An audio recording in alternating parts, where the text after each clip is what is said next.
Good morning. आप सभी का स्वागत है। हमारा चैप्टर चल रहा है जैव अणु बायोमोलिक्यूल्स। और पिछली वीडियो में हमने पढ़ा ग्लूकोज की साइक्लिक स्ट्रक्चर, चक्रीय संरचना। आज हम पढ़ेंगे फ्रुक्टोज की स्ट्रक्चर के बारे में। बड़ा इंपॉर्टेंट टॉपिक है, तो शुरू करते हैं। आज का हमारा टॉपिक है ये फ्रक्टोज। फ्रक्टोज का जो सूत्र होता है वो ग्लूकोज के समान ही होता है, C6H12O6। और फ्रक्टोज जो होता है ना, ये एक महत्वपूर्ण कीटोहेक्सोस होता है। कीटोहेक्सोस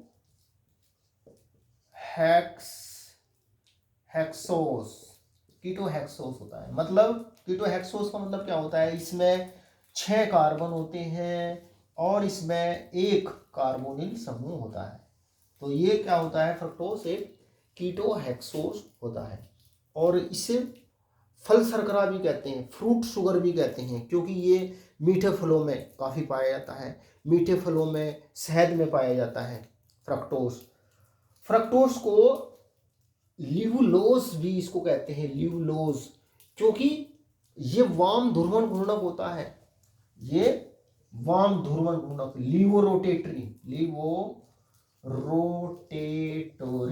लीवोरोटेटरी होता है, वाम ध्रुवण घूर्णक। ये मतलब समतल ध्रुवित प्रकाश के तल को ये क्या बाईं ओर घुमाता है। ग्लूकोज दाईं ओर घुमाता है, ये उल्टा बाईं ओर घुमाता है। तो जो फ्रक्टोज होता है, फ्रक्टोज को फल शर्करा, मीठे फलों में पाए जाने के कारण इसे फल शर्करा भी कहते हैं। शहद में काफ़ी पाया जाता है फ्रक्टोज। और वाम ध्रुवण घूर्णक होने की वजह से इसको ल्यूलोज भी इसको कहते हैं। फ्रक्टोज सबसे मीठी शर्करा होती है। फ्रक्टोज जो होता है ना, फ्रक्टोज जो सुक्रोस होती है ना, गन्ने की जो शर्करा होती है सुक्रोस, उससे भी ये लगभग 1.75 गुना ज़्यादा फ्रक्टोज मीठा होता है। और फ्रक्टोज सुक्रोस के जल अपघटन से ग्लूकोज के साथ में प्राप्त होता है। जैसे सुक्रोज का जब जल अपघटन करते हैं ना, डाइल्यूट HCl या डाइल्यूट H2SO4 की उपस्थिति में, तो ग्लूकोज भी प्राप्त होता है और उतनी ही मात्रा में फ्रक्टोज भी प्राप्त होता है। देखो ये होता है C12H22O11। ये क्या है, चीनी या ये क्या है, सुक्रोज।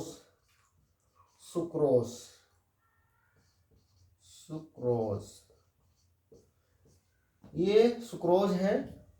और इसका जब जल अपघटन करते हैं और अम्ल की उपस्थिति में HCl, डाइल्यूट HCl या डाइल्यूट H2SO4 की उपस्थिति में जब जल अपघटन करते हैं, है ना, अम्लीय माध्यम में, तो एक अणु बनता है ग्लूकोज का C6H12O6 और एक अणु बनता है फ्रक्टोज का, ग्लूकोज। ये क्या है, ग्लूकोज, और ये क्या है, फ्रक्टोज। और ये जो सुक्रोज है, ये सुक्रोज क्या है, ये एक डाइसैकेराइड है। डाइसैकेराइड कौन होते हैं, डाइसैकेराइड? ये कार्बोहाइड्रेट डाइसैकेराइड होते हैं जिनके जल अपघटन से मोनोसैकेराइड के 2 अणु प्राप्त होते हैं। ऐसे कार्बोहाइड्रेट कहलाते हैं डाइसैकेराइड। तो ये फ्रक्टोज क्या है, ये जो सुक्रोज क्या है, ये एक डाइसैकेराइड है जिसके जल अपघटन से फ्रक्टोज प्राप्त होता है। और फ्रक्टोज कार्बोहाइड्रेट्स की डी श्रेणी से संबंधित है। 2 श्रेणियां होती है, डी और एल श्रेणी, तो ये डी श्रेणी से संबंधित है। और क्या, ये लीवोरोटेटरी होता है, वाम ध्रुवण घूर्णक होता है। अब देखते हैं इसकी ग्लूकोज की संरचना। देखो जो ग्लूकोज फ्रक्टोज जो होता है ना, फ्रक्टोज की संरचना देख रहे हैं। फ्रक्टोज में भी 6 कार्बन परमाणु होते हैं, है ना। और रासायनिक अभिक्रियाओं से ये ज्ञात है कि जो फ्रक्टोज का अणु होता है ना, फ्रक्टोज के अणु में दूसरे कार्बन पर एक कार्बोनिल समूह होता है। दूसरे कुल कितने कार्बन होते हैं? 6 कार्बन होते हैं। ग्लूकोज के अणु में कुल कितने कार्बन होते हैं? 6 कार्बन होते हैं। और जो दूसरा कार्बन होता है इस पर कार्बोनिल समूह, ये कीटोनिक समूह होता है और इसमें 5 OH समूह होते हैं। 5 OH समूह पहले कार्बन पर ये CH2OH, लास्ट वाले पर भी CH2OH। देखो ये 1 2 तीसरा कार्बन, ये चौथा, पांचवा, ये छठा कार्बन। दूसरे कार्बन पर क्या होता है? कार्बोनिल कीटोनिक समूह होता है ना। कुल मिलाकर के इसमें 5 OH समूह होते हैं। जो तीसरे पर कार्बन पर जो OH होता है ना वो बाईं ओर होता है, दाईं ओर उसमें H होता है। चौथे और पांचवें पर OH दाईं ओर होता है। चौथे और पांचवें कार्बन पर OH क्या होता है? ये OH होता है दाईं ओर। और ये क्या है? ये है फ्रक्टोज की विवृत श्रृंखला संरचना। और ये जो फ्रक्टोज है ना, फ्रक्टोज है ये डी माइनस फ्रक्टोज, ये फ्रक्टोज, ये जो माइनस चिन्ह है ना, माइनस, ये शो करता है, ये इसके ध्रुवण घूर्णक चिन्ह को प्रदर्शित करता है कि ये समतल ध्रुवित प्रकाश के तल को ये बाईं ओर घुमाता है। और ये डी श्रेणी से संबंधित है। कार्बोहाइड्रेट की जो डी श्रेणी होती है ना, डी और एल श्रेणी होती है, तो ये डी श्रेणी से संबंधित है। और ये क्या है? फ्रक्टोज की विवृत श्रृंखला संरचना। विवृत श्रृंखला संरचना, open chain structure, open chain structure है ना। इसको रिजु श्रृंखला संरचना भी बोलते हैं, स्ट्रेट चेन स्ट्रक्चर भी इसको कहते हैं। लेकिन फ्रक्टोज के लिए देखो ये संरचना सूत्र भी लिखते हैं, लेकिन फ्रक्टोज जो होता है ना, फ्रक्टोज भी अल्फा और बीटा दो क्रिस्टलीय रूपों में पाया जाता है। ये भी अल्फा और बीटा दो फॉर्म में पाया जाता है। इसके साथ साथ ये फ्रक्टोज जो होता है ना, इसमें कार्बोनिल समूह इस संरचना में दिखाया हुआ है। लेकिन ये फ्रक्टोज भी ये इसमें कार्बोनिल समूह है तो इसको सोडियम बाइसल्फाइड के साथ में अभिक्रिया करनी चाहिए, लेकिन ये सोडियम बाइसल्फाइड के साथ में अभिक्रिया नहीं करता। तो फ्रक्टोज जो होता है ना, तो इस संरचना सूत्र के द्वारा, ये जो ओपन चेन स्ट्रक्चर है ना, इसके द्वारा फ्रक्टोज के सभी गुणों की व्याख्या इस संरचना सूत्र के द्वारा नहीं की जा सकती। जैसे ये अल्फा और बीटा फॉर्म में पाया जाता है, जिसको इस सूत्र के द्वारा नहीं समझाया जा सकता। फ्रक्टोज जो होता है ना, जिस प्रकार से ग्लूकोज दो चक्रीय रूपों में पाया जाता है, दो साइक्लिक फॉर्म में पाया जाता है, इसी प्रकार से फ्रक्टोज भी दो चक्रीय रूपों में उपस्थित रहता है। और ये जो दो साइक्लिक फॉर्म में रहता है, और ये जो चक्रीय रूप, जो इसके जो चक्रीय रूप होते हैं ना, ये जो कार्बोनिल समूह है, दूसरे कार्बन का जो कीटोनिक समूह है, और जो पांचवें कार्बन का OH समूह है, इनके परस्पर संयोग से चक्रीय संरचना प्राप्त होती है। दूसरे कार्बन का कार्बोनिल समूह और पांचवें कार्बन का जो OH समूह है ना, ये आपस में संयोग करके उसी प्रकार से एक हेमी एसिटल रिंग बना लेते हैं। 5 सदस्यीय, इसमें 5 सदस्यीय हेमी एसिटल रिंग बनती है। ग्लूकोज में 6 सदस्यीय हेमी एसिटल रिंग बनती है। उसी प्रकार से देखो, जैसे ये है ना, ये इसका पांचवें कार्बन का जो ये OH है, इस O का एक इलेक्ट्रॉन युग्म, इस इलेक्ट्रॉन युग्म को ये कार्बन जो कार्बोनिल समूह है ना, कार्बोनिल समूह जो दूसरे कार्बन का कार्बोनिल समूह है ना, ये इलेक्ट्रॉन युग्म के द्वारा, इस O के द्वारा ये कार्बन, ये O इससे जुड़ जाता है। यहाँ से ये बॉन्ड टूट करके H, यहाँ से ये इलेक्ट्रॉन युग्म जब ये O के द्वारा O इससे जुड़ता है तो यहाँ से बॉन्ड टूटता है, ये इलेक्ट्रॉन युग्म इस पर चला जाता है और ये O जो है ना ये OH से जुड़ जाता है, ये OH से जुड़ जाता है। तो इस प्रकार से चक्रीय संरचना प्राप्त होती है ना। और एक 5 सदस्यीय रिंग हेमी एसिटल रिंग बनती है इस प्रकार से CH2O। देखो इसको बाद में लिखते हैं, पहले 5 कार्बन लिखो, ये 2 से लेकर के 6 तक 5 कार्बन लिखो, 1 2 3 4 5 कार्बन, 5वें में लिख दो ये CH2OH, इसका कुछ नहीं करना। अब देखो ये H जो है ना इस O के साथ में जुड़ता है, HO के साथ में। देखो जो कार्बोनिल समूह होता है ना, कार्बोनिल समूह, इस पर आंशिक रूप से ऋणावेश होता है, इसे इस तरीके से समझ सकते हैं, इस पर धनावेश होता है। और देखो ये जो H है ना, H ये जो O है, O पर इलेक्ट्रॉन युग्म होता है, तो ये जो ये कार्बन इस इलेक्ट्रॉन युग्म को ये कार्बन ग्रहण करता है, जब ग्रहण करता है तो ये इलेक्ट्रॉन युग्म इसके पास में चला जाता है और ये यहाँ से बॉन्ड टूट करके HO से जुड़ जाता है। तो इस प्रकार से परस्पर संयोग करके ये कार्बोनिल समूह और OH समूह ये हेमी एसिटल रिंग बनाते हैं, है ना। देखो ये दूसरा कार्बन है, ये दूसरा, तीसरा, ये तीसरा कार्बन, चौथा, ये 5वां कार्बन, 5वां।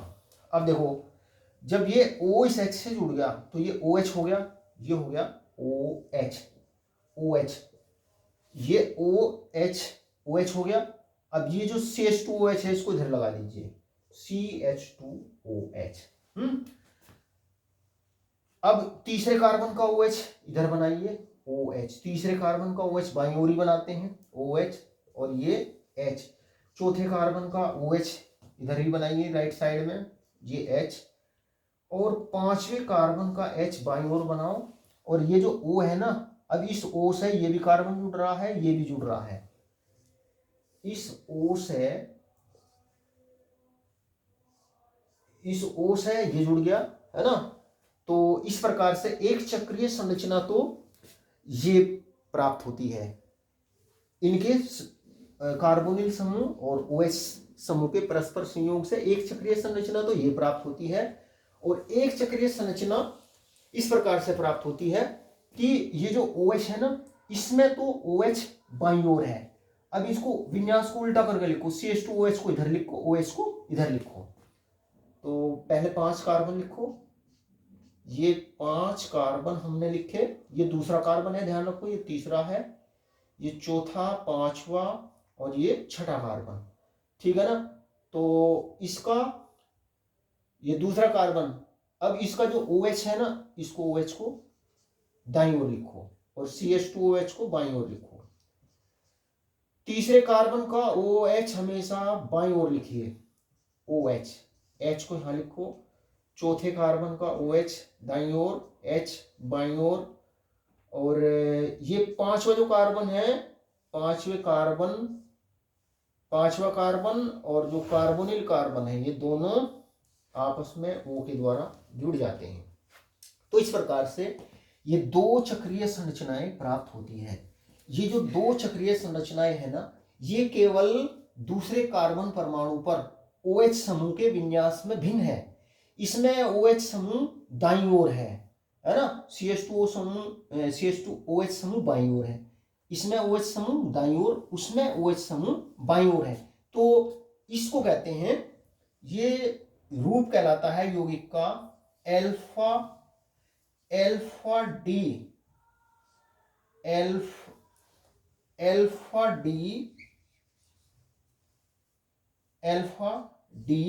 और ब्रैकेट में इसका ध्रुवण घूर्णकता का चिन्ह लिखते हैं। ये तो डैश है, ये ध्रुवण घूर्णकता का चिन्ह है, माइनस ये चिन्ह ये शो करता है कि ये समतल ध्रुवित प्रकाश के तल को बाईं ओर घुमाता है। ये है alpha D fructose, alpha D fructose. और इसको अल्फा डी फ्रक्टो फ्यूरेनोस फ्यूरेनोस भी इसको कहते हैं, फ्रक्टोफ्यूरेनोस। और ये है बीटा डी माइनस फ्रक्टोज। और या इसको क्या बोलेंगे, इसी प्रकार से इसको बोलेंगे बीटा डी माइनस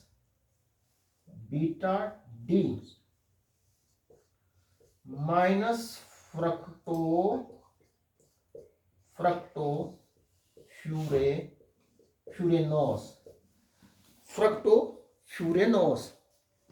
देखो, जब कार्बोनिल समूह और ये पांचवें कार्बन का, दूसरे कार्बन का कार्बोनिल समूह और पांचवें कार्बन का OH समूह आपस में संयोग करके ये जो हेमी एसिटल रिंग बनाते हैं ना, ये हेमी एसिटल रिंग, ये एक 5 सदस्यीय हेमी एसिटल रिंग है। इस 5 सदस्यीय हेमी एसिटल रिंग में 4 तो कार्बन परमाणु है, 1 ऑक्सीजन परमाणु है। 4 कार्बन परमाणु, 1 ऑक्सीजन परमाणु। तो ये जो 5 सदस्यीय हेमी एसिटल रिंग है ना, ये चक्रीय यौगिक फ्यूरॉन के समान है। देखो, ये चक्रीय यौगिक होता है फ्यूरोन, ये फ्यूरॉन के समान है। इसमें देखो, ये एक कार्बन, ये एक कार्बन, ये एक कार्बन, ये 4 कार्बन है ना, 1 ऑक्सीजन परमाणु। तो ये जो इसमें रिंग बनी हुई है, ये रिंग चक्रीय यौगिक साइक्लिक कंपाउंड फ्यूरेन के समान है। तो इस वजह से इस साइक्लिक स्ट्रक्चर को फ्रक्टोफ्यूरेनोस, इसको फ्यूरेनोस संरचना भी कहते हैं। फ्यूरेन से समानता होने की वजह से ये जो संरचना है ना, ये वाली और ये वाली संरचना, ये कहलाती है फ्यूरेनोस संरचना, है ना। और फ्यूरेनोस संरचना, और इस संरचना में अगर OH समूह दाईं ओर है तो ये होगा अल्फा डी फ्रक्टोज, या इसको कहेंगे अल्फा डी फ्रक्टोफ्यूरेनोस। फ्यूरेनोस संरचना होने की वजह से इसे फ्रक्टोफ्यूरेनोस, इस रूप को क्या अल्फा डी फ्रक्टोफ्यूरेनोस भी कहते हैं, और ये बीटा डी फ्रक्टोफ्यूरेनोस भी इसको कहते हैं। अब देखो, ये जो दोनों फॉर्म है फ्रक्टोज की, ये जो दोनों क्रिस्टलीय रूप होते हैं ना, ये केवल दूसरे कार्बन पर OH समूह के विन्यास में भिन्न है। और ये दूसरे कार्बन पर OH समूह के विन्यास में भिन्न है। OH इसमें दाईं ओर है, OH उसमें बाईं ओर है। और ये इस प्रकार के जो प्रकाशिक समावयवी होते हैं, इस प्रकार के जो प्रकाशिक ऑप्टिकल आइसोमर, जो केवल एक कार्बन पर ही जिनका विन्यास भिन्न होता है। देखो, ये दूसरा कार्बन है ना, बाकी जितने कार्बन है सब कार्बन पर विन्यास क्या है, सभी कार्बन पर विन्यास समान है। बाकी एक कार्बन पर विन्यास में दोनों में भिन्नता है। तो ये दोनों समावयव कहलाते हैं एनोमर। ऐसे समावयव, ऐसे आइसोमर, और आइसोमर भी बल्कि ऑप्टिकल आइसोमर, प्रकाशिक समावयव, जो केवल एक कार्बन परमाणु पर विन्यास में भिन्न होते हैं, कहलाते हैं एनोमर। और वो कार्बन कहलाता है, ये कार्बन कहलाता है एनोमेरिक कार्बन। इस कार्बन को क्या बोलते हैं, एनोमेरिक कार्बन इसको कहते हैं, या इसको ग्लाइकोसिडिक कार्बन इसको बोलते हैं।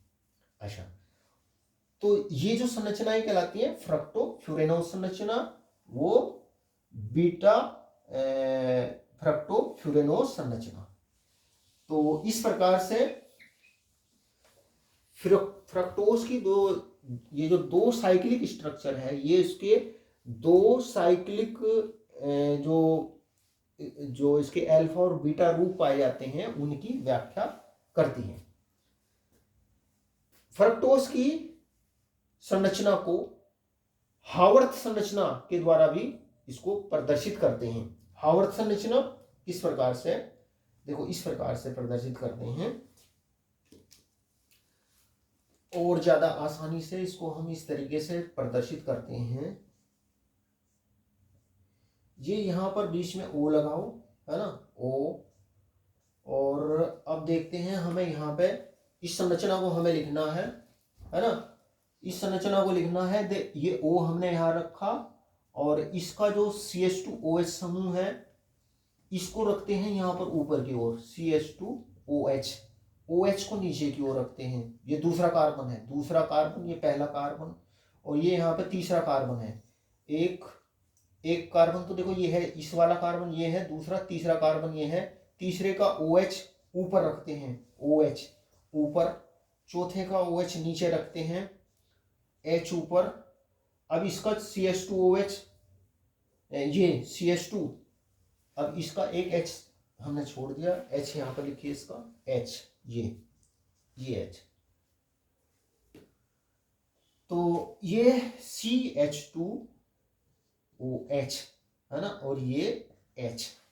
तो ये संरचना कहलाती है हावर्थ संरचना, है ना, हावर्थ संरचना। इसी प्रकार से इसके लिए हावर्थ संरचना लिख सकते हैं, हावर्थ संरचना। और ये संरचना कहलाती है फिशर संरचना। ये है फिशर संरचना। और इस प्रकार से जो पंचभुज के रूप में प्रदर्शित करते हैं ये कहलाती है हावर्थ संरचना। ये क्या है, लो मैं लिख देता हूं, हावर्थ, ये है हावर्थ संरचना। इसी प्रकार से इसके लिए हावर्थ संरचना लिखते हैं। देखो ये हावर्थ संरचना, हम हावर्थ संरचना ये दिख रही है यहां तक, हावर्थ संरचना। ओ को यहां लिखते हैं। अच्छा, मैं इसको यहां पर शायद ये दिख नहीं रहा है आपको, मैं इसको यहां पर लिखता हूं, इसको मैं यहां नीचे लिखता हूं। ये हावर्थ संरचना है ना। देखो इसमें ऐसे ही ये एक पंचभुज बनाएंगे, ठीक है ना। ओ को यहाँ लिखते हैं, ये ओ है ना। देखो ये पहला कार्बन यहाँ पे है, इसका पहला, दूसरा, तीसरा, है ना। अब इस CH2OH को हमने इसमें ऊपर लिखा, इसमें नीचे लिखते हैं CH2OH, और ये OH इसमें ऊपर लिख दीजिए। बस केवल यही डिफरेंस होता है इस संरचना में और उस संरचना में, केवल OH समूह के विन्यास का डिफरेंस होता है। इसमें OH समूह नीचे लगाइए, उसमें ऊपर। ये है बीटा डी फ्रक्टोज या बीटा डी फ्रक्टोफ्यूरेनोस। अब ये पहला कार्बन है, देखो ये यहाँ पर दूसरा, यहाँ पर ये तीसरा कार्बन, यहाँ पर तीसरा कार्बन, और तीसरे कार्बन का OH ऊपर रखो, ये H, इसका OH नीचे रखो, H, ये CH2OH इसको ऊपर ही रखो, OH, और ये H। तो ये संरचना कहलाती है हावर्थ संरचना, हावर्थ संरचना। हाँ, तो प्यारे विद्यार्थियों, आज मैंने आपको बताया फ्रक्टोज की साइक्लिक स्ट्रक्चर के बारे में। साइक्लिक स्ट्रक्चर होने की वजह से फ्रक्टोज अल्फा डी फ्रक्टोज और बीटा डी फ्रक्टोज के रूप में पाया जाता है। और इन संरचनाओं को, इसकी जो ओपन संरचना है इसको ध्यान रखो, और ये जो साइक्लिक स्ट्रक्चर है हावर्थ संरचना, इसको ध्यान रखिए। ये बीटा डी फ्रक्टोज और ये अल्फा डी फ्रक्टोज। तो प्यारे विद्यार्थियों, आज की वीडियो में इतना ही। वीडियो अच्छा लगे तो लाइक करना, शेयर करना, चैनल को सब्सक्राइब करना। चैनल का नाम है chemistry bye Ashok Kumar. Thank you, नमस्कार।